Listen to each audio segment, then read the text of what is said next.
Hey guys, in this video I'm going to show you how to make papita or plantain chips the Haitian way.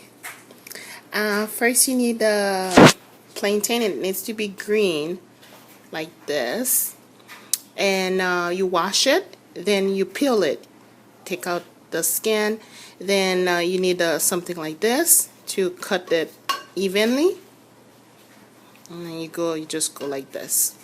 Then you want them to be small like this, and then you have some oil, you put it in some hot oil and sprinkle some salt.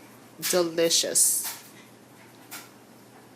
Now they are frying. Some of them are lengthwise, and then some of them are cut off like plantain chips.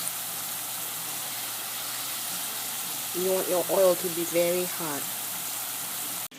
Now guys, this is the final stage of the video on how to make papita or plantain chips the Haitian way. They're very nice and crispy. Delicious. My daughter loves this. My husband does too. So I just made it for them, and they were like, oh, they want more. So I was like, well, I might as well make a video. It's just so good. I hope you guys try this. Growing up in Haiti, I used to love eating this.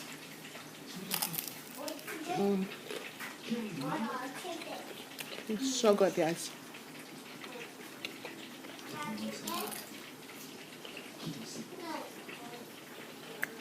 Well, thanks for watching. I hope you guys try this recipe. It's very easy.